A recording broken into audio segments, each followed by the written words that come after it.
Jayden Daniels was a guy who no one heard of until his final year at LSU, having an elite year and winning the Heisman Trophy. But despite this, he was still considered a fringe first rounder, and that was because of his one-year breakout. Well, up until he flipped draft boards for hype reasons. But the fringe first rounder evaluation was correct to begin with. There are elements to his game that are worrisome and bust-worthy. In my eyes, Jayden Daniels is a QB who got overdrafted and is a surefire bust. Let's dive into it. The first thing I'll start off with Jayden Daniels is sad because it's not his fault and there's nothing he can do about it. And not only him, but any player drafted can't control where they go. And for Daniels, he is stuck in the Cliff Kingsbury offense, which I will say it right away, that scheme in of itself fits Jayden Daniels extremely well.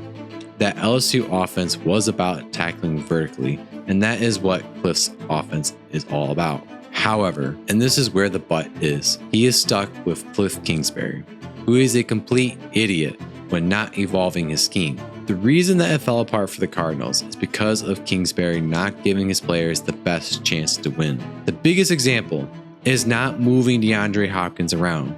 He stuck to one side of the field and he didn't move ever. That is terrible scheming. Every NFL team moves their best wide receiver to create mismatches against defenders. And not only their best wide receiver, but every playmaker.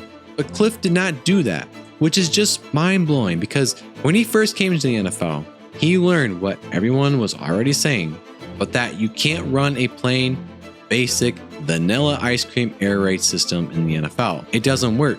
But he actually listened and changed it throughout the first few years, seeing some success, and then he stopped. And NFL defenses started to figure it out again. And on top of that, he refused to move his playmakers to create mismatches. Cliff Kingsbury got fired for those reasons. And it's not like he went somewhere else and redeemed himself as a coordinator, that I'm aware of at least. He got hired again, and sorry, but he'll probably get fired in a few years, go back on his fancy vacation, which is great for him. I mean, happy for the guy. Now, one of my biggest issues with Jayden Daniels, and I hated something that I noticed and bring up for that matter, because I'm one of those people who rail against the idea for analysts to be marking a guy down for it, because I feel QBs can improve enough on it by working with the top level trainers at the NFL level, and we have seen other QBs be successful despite it not being a strength of theirs. But with Jayden Daniels, it is alarming how bad his arm strength is. This probably will surprise you, and you may think I'm nuts for it, but hear me out before you crap on me. I have gone through games with Jayden Daniels, and it's not that he can't throw deep downfield. Although I do not think that arm strength is a strength of his, but I focus on the throws he makes in the short game, throwing to the flat or without routes, because it takes forever for it to get there. And it's enough to where I'm wondering, like, is this video being played at a slower speed? But it's not. It's legitimately taking a long time for him to deliver the football when throwing wide, which I feel deserves to be a gigantic red flag to everyone. That kind of throw in the NFL is going to be intercepted almost immediately. The ball can't hang in the air for that long. It just can't happen. I did look as well with these plays to see like if he's throwing off his back foot like Bo Nix does, or if he's under a lot of pressure. But no, he is simply throwing the ball to the flat, or in some cases stepping into the throw, which just raises even more alarms on him. Like, I don't know why no one is talking about this, or was talking about this pre-draft at least. Another thing to consider with this being an issue is that the NFL is not like college at all with explosive plays or with the deep passing game. Of course, for a lot of teams and offenses, that is the goal, for them to be explosive. And QBs, I mean, who doesn't want to be chucking it down the field? But NFL defenses throughout the past few years have really been trying to shut down explosive plays. We have seen it with even the best offenses like the Chiefs. They had to adapt to what defenses are trying to almost completely take away. And granted, they lost Hill, so you can make that argument. But in response, NFL offenses are shifting to a short game, cutting up defenses with 1,000 cuts, or looking to the run game to, in hope, loosen up defenses downfield. But what Jayden Daniels excels at is his vertical passing, which won't be the same in the NFL. The LSU offense consisted of a lot of deep passing, and it's not the only thing they do, obviously, but it is for sure something that was their identity. It's where their success has come from with that vertical game and ridiculously talented playmakers. Jayden Daniels will be forced to throw short, and if he can't fix these throws to the flat or for out routes, he's going to be in hot water. This is a reasonable red flag to be waving. It's not the crap on the guy, but you can't deny what the film is showing. Another concern I see of Jayden Daniels' game is something Joe Burrow struggled with, and it was a knock for him too coming out. It was something that some analysts believe could have made him a bust because the history of QB struggling with it is not good. Jayden Daniels takes way too many sacks from pressure, like the kind of bad to where you are a bust. But somehow for Burrow, he makes up for it with his big time throws at the NFL level.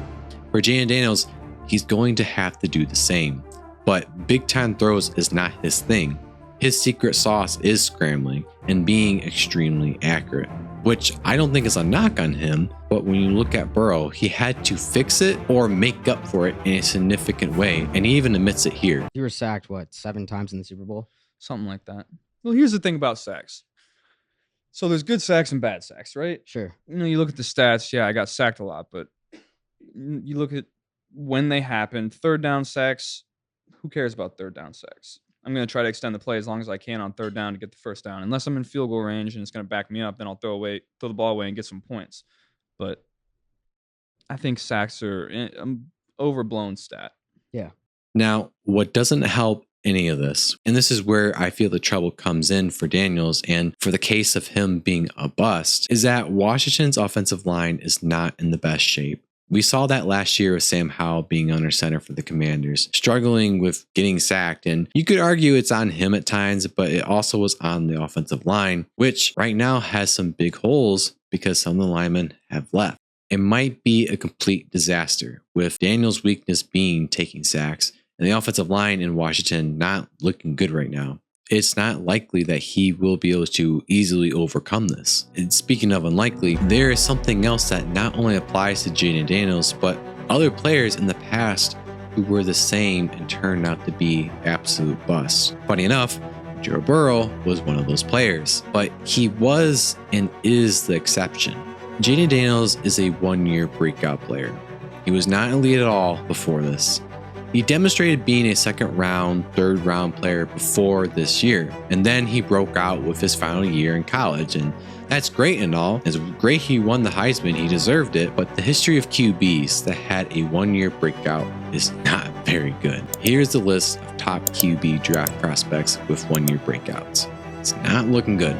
Like, you see the familiar names. So it isn't to say Jayden Daniels is this awful prospect. Really what I'm getting at is he got overdrafted by a far margin. The expectation for him is to be an elite QB right away.